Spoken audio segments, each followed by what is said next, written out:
Hi, and welcome to the Cognitive Behavioral Interventions for Trauma in Schools Caregiver Education Program. My name is Sarah Dobeck-Troutman. I will be the presenter for today. I am a trained CBITS clinician, certified trauma professional, and I am employed by Hempfield Behavioral Health. Just a quick introduction to the Cognitive Behavioral Intervention for Trauma in Schools program. It is typically referred to as CBITS. It is a school-based program focused on addressing student trauma, which means it typically takes place within the school setting and during the school day. It is an evidence-based program relying on research and data to be a results-driven program. It is available for students in grades 6 through 12 in groups of about 6 to 10 students at a time. It is a 10-week group program consisting of weekly groups and individual sessions.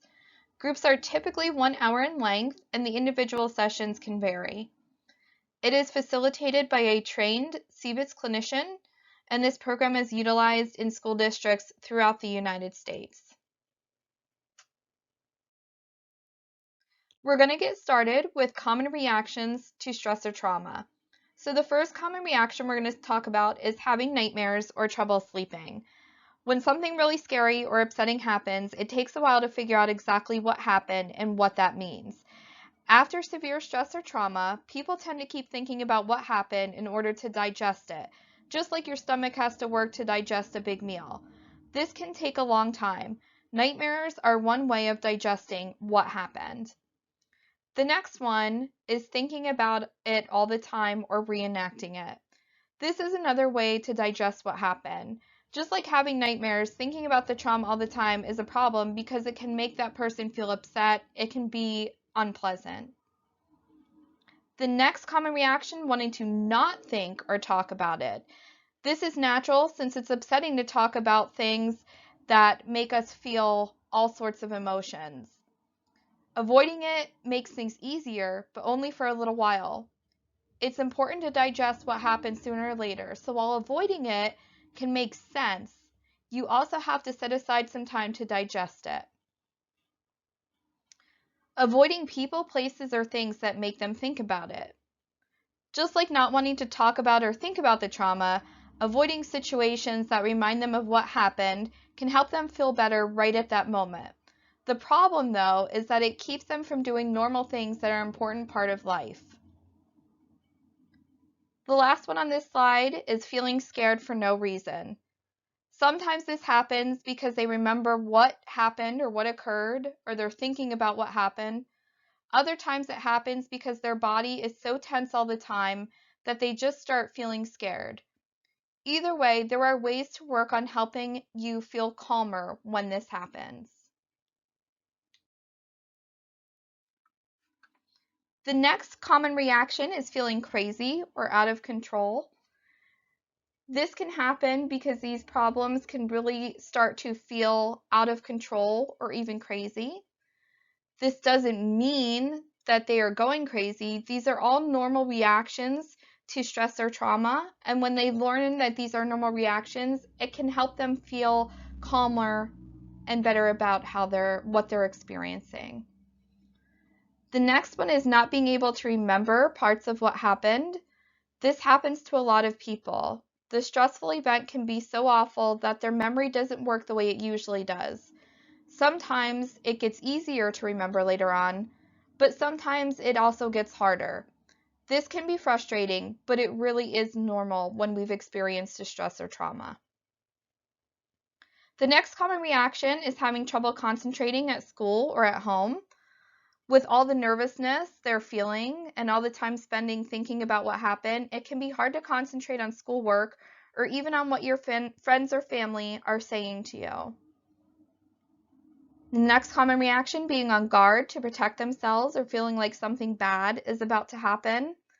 This is one way that their body is saying that I'm prepared for another bad thing to happen.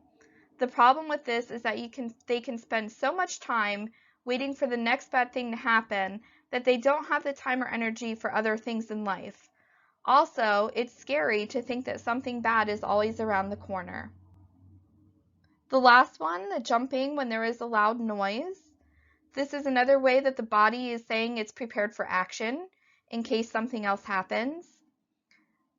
As someone begins to feel calmer, this will go away. Common reactions to stress or trauma continue. The next one is feeling anger. Some people feel angry about the stress or trauma that happened or about some of the things that happened afterwards. Other people can just feel angry all the time at everything and everybody. These are normal and will get better as they begin to digest what happened. Feeling shame. Sometimes people are ashamed about what happened to them or how they acted. Even though it's hard to believe, this does get better the more they talk about what happened. If they keep it a secret, it's hard for the shame to go away. Feeling guilt. People can feel guilty about what happened or about something they did or did not do. Sometimes they can blame themselves for things that they could not control. They may also feel guilty for upsetting parents or caregivers. Guilty feelings can make it hard to talk about what happened. The next common reaction, feeling sadness, grief, or loss. Sometimes stressful events or traumas include losing someone or losing something that is important to them. This makes them feel sad and down. This is something that we can talk about and help them work through to alleviate some of these feelings. The last one on this slide, feeling bad about themselves. Sometimes all the stress can make them feel really bad about themselves, like they're a bad person or that no one likes them. This can make it harder for them to be friendly or to have fun with others.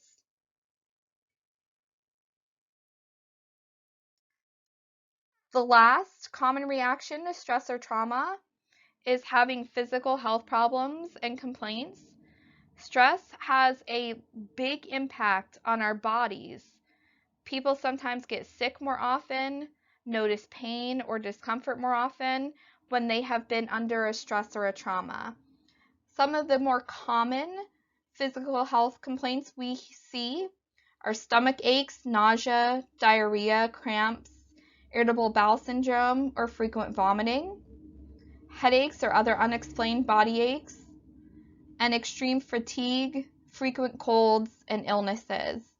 You always want to discuss these with a doctor first and make sure there are not other underlying issues that they are experiencing these health problems. If your student is participating in a CBITS group, they do receive a sheet with all of these symptoms during session 2 where they are asked to circle the symptoms they are experiencing. We discuss these as a group and they are then encouraged to take this sheet home and discuss with caregivers and other supportive people in their lives. So a general explanation of the CBITS program, it does work under the cognitive behavioral theory, which stresses the connection between thoughts, feelings, and actions. In CBITS, the focus is on how the experienced stress or trauma has impacted the student's thoughts, their feelings, and then consequently their actions and behaviors. So starting in session 1, we have them draw the CBITS triangle, and we take a particular stress or trauma that they're experiencing and we have them work through this triangle. This is something we use throughout the entire program. Let's take the example of a student being in a car accident. We'll say that's their stress or trauma. So how might their car accident change what they think? This may now have them thinking that cars are dangerous. They may be thinking every time I get in a car, I'm going to get in an accident. So there's some ways that stress or trauma could have changed what they think. Now let's look at how that changed how they feel. So before, maybe they liked going for car rides, where now they feel that car rides are scary. They feel nervous about them. They don't like to go for car rides anymore. And then lastly, let's look at how their thoughts and feelings are now impacting what they do. So maybe now they avoid going for car rides. They maybe have a lot of emotion, before getting in a car, or you might see some other actions and behaviors that they're doing to try to avoid going in a car at this time. During the CBITS program, students also learn the following during their group sessions. We talk about how to measure their current feelings using a scale of 1 to 10. We teach them relaxation techniques to calm their mind and body. We look more closely at the way they think. Are their thoughts realistic? Do they tend to be negative? Are their thoughts true?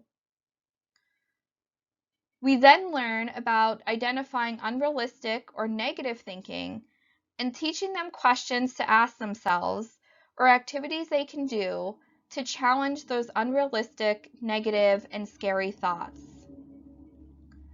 We also look at avoidance behaviors, especially due to a fear from their stress or their trauma. And finally, they learn safe ways to begin to face their fears, stop avoiding, and process their stress and/or trauma in a healthy way.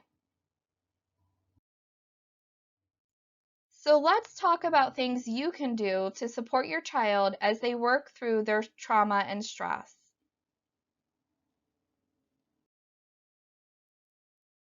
One of the things we encourage is check-ins.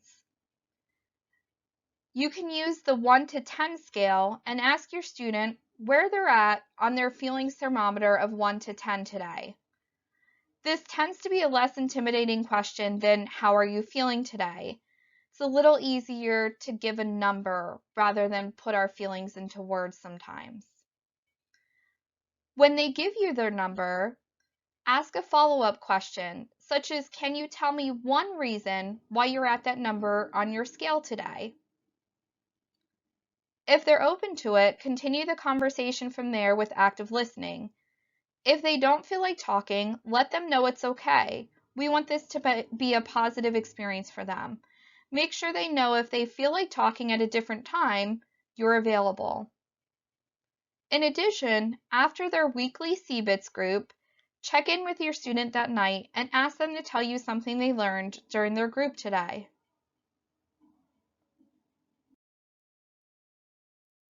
Something else you can do is participate in the daily relaxation activities that students are taught. So students are encouraged to complete a daily relaxation activity to help retrain their minds and bodies to stay in a calmer state. This is something you could try doing with your student or even with your entire family.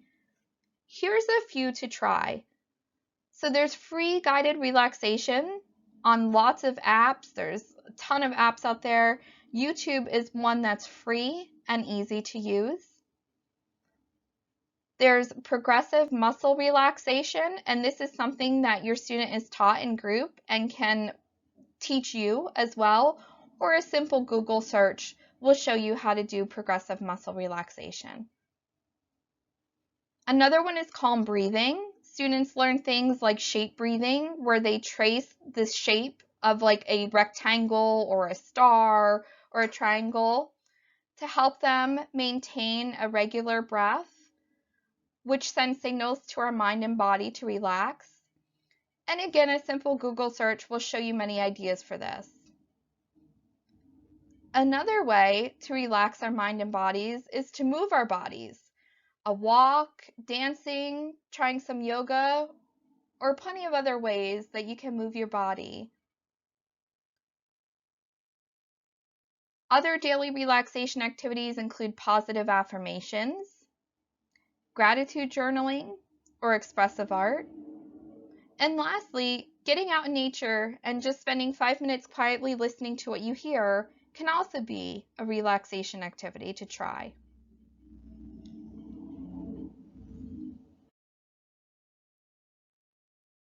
You can also help them with challenging their negative or unrealistic thoughts. Sometimes it's going to be hard for a child to notice when they're having these negative or unrealistic thoughts. If you notice your student or your child having negative or unrealistic thoughts, ask them some of the questions below. These are things that we talk about and they learn in group. Is there another way to look at this? Is there another reason why this would happen? What's the worst thing that can happen? Followed by what's the best thing that can happen? And then you want to add what is the most likely thing to happen. Other questions include, is there anything you can do about this? What is the evidence that this thought is true? Has something like this happened to you before? Has this happened with other people? And lastly, here's a few more ideas to support your student. When children experience stress or trauma, they experience a loss of control. Giving them small choices to make when possible gives them back a sense of control and can help them heal. Active listening, listening without interruption or judgment, and then summarizing back to them what they said, can provide your child a feeling of safety when discussing difficult topics. Positive feedback, patience, and kindness shows your child that they are not alone, are supported, and reaffirms that they are making progress, even when they may not see it themselves. And lastly, assuring your child that they are safe. This may need to be done on a very frequent, repeated basis till it starts to feel true for them. We want to thank you for listening to this presentation. Little bit of contact information here for you. So again, my name is Sarah Dobeck-Troutman. I am the CBITS clinician for Northumberland County. You are welcome to reach out to me via email. If your child is one of the students in one of my groups, I'm happy to set up a virtual meeting with you as well. You can do that through reaching out via email. The CBITS program director for Hempfield Behavioral Health is Deb Schaefer. If you have any questions, there is her email as well. And also, there's Hempfield Behavioral Health's website. They're the facility providing the CBITS program in the Northumberland County schools. So again, you can look at more information on their website or reach out to them. And finally, the national website that has the CBITS program on it, as well as some other trauma-informed programs, is the Center for Resiliency, Hope, and Wellness in Schools. And the actual website is traumaawareschools.org. Again, I want to thank you for watching this presentation today.